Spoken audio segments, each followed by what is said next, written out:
Hi, Samuel Larsen here, and let's cover 4 crucial but quite simple steps that you need to take when you are hiring a virtual assistant for repetitive tasks. So these are tasks that don't really require training, or like you could say, like it's a blunt way of saying it, but like no require any kind of thinking even.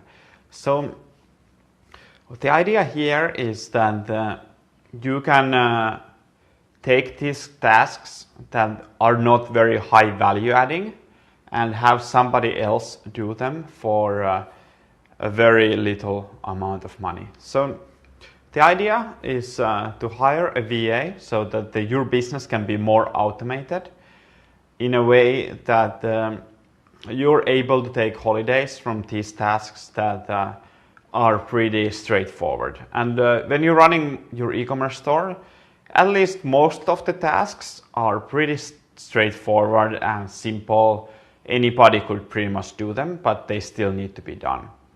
And ideally, eventually, you would achieve a level where your business, you could say, is a franchise, where everything is processed, laid out in a way that you could pretty much just like take anybody from the streets and they could run it for at least a short while of time. Now, I gotta ask you an important question, because this is something that most people are not really that concerned about. A lot of store owners and small business owners especially have this kind of like idea of hero in their mind, where they do everything and they go and like battle all this workload and like piles of paper, and like every day they have to go through it. And ask yourself, can your business run without you? And if the answer is no, that is actually a bad thing. You should have a business that can run without you, because you never know what is going to happen or what might happen to you. And I'm not saying this as a threatening way, but there's always something around the corner that you are not prepared for. So you might get sick for a couple of weeks, you might break a leg, or something might happen, So that's why it's important that you can actually rely on your systems and in this case, your people, to take care of some of the tasks for you. So when you are hiring a VA for repetitive tasks, the very first step is that you need to know what you are doing. Because if you are in a position where you don't know exactly what you're doing, then you cannot really teach it. It's like blind leading the blind. And don't expect a VA that you pay like $2-3 an hour to really do a lot of independent thinking and figure things out by herself. So start from learning it all yourself and first reaching that mastery. It's going to take a little while, but it's going to be worth it, because all of these steps later are a lot easier and possible to complete when you know what you are hiring for. Okay, so now you know on step 2 that you are a master of these tasks and you know exactly how to do them. Now, step 2 is going to be a lot easier. You're going to be happy to hear that. Step 2 is just listing all of the tasks. So whatever you want the person to do, list them. So it might be sourcing, it might be customer support, whatever it is, finding products, things like this, list them. And I actually prefer to list them as a task list on Trello, where I can create specific cards from all of these items.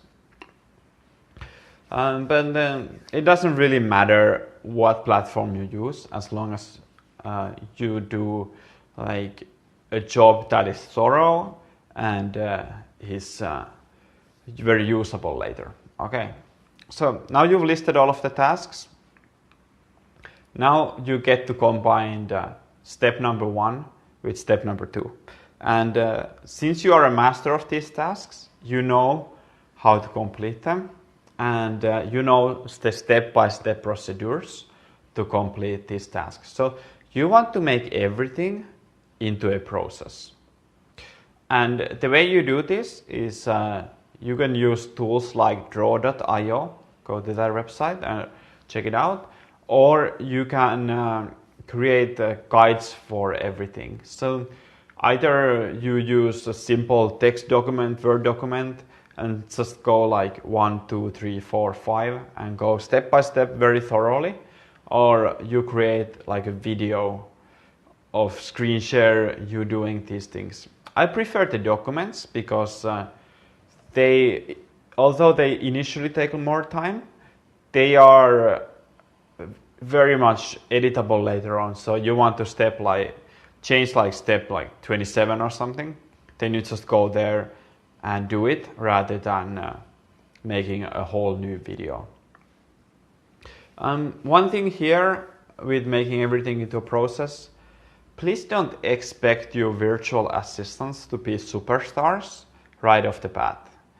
And you have to understand that they don't know what you know, and there's no way for them to know what you know without you telling to them.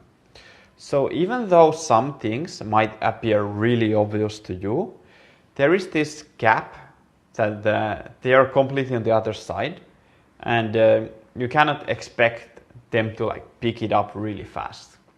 Now, of course, you can be reasonable with your expectations.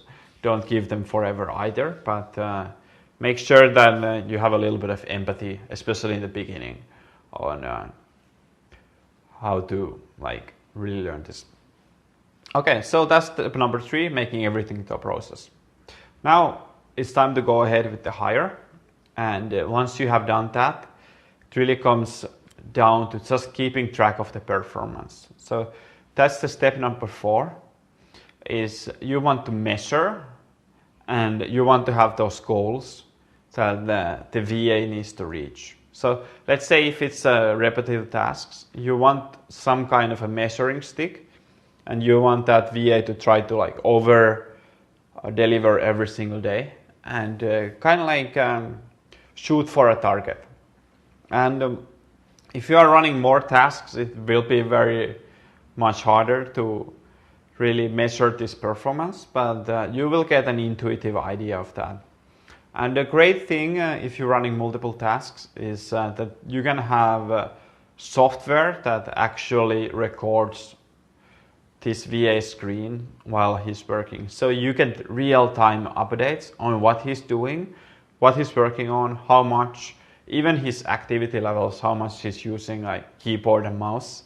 You can get an idea from that.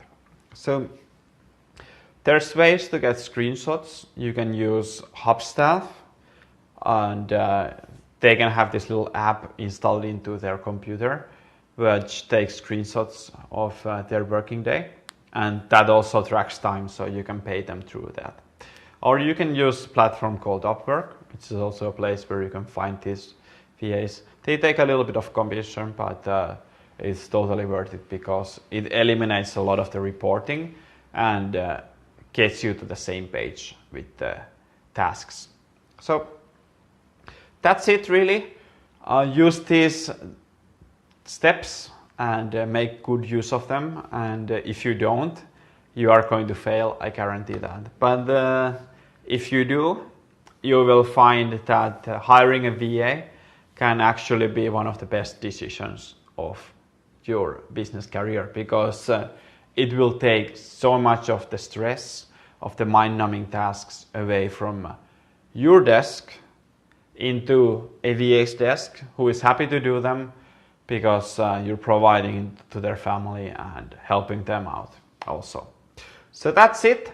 Thank you for watching. Make sure to hit that subscribe button if you haven't already, like the video to support the channel, and I'll see you on the next one. Thanks.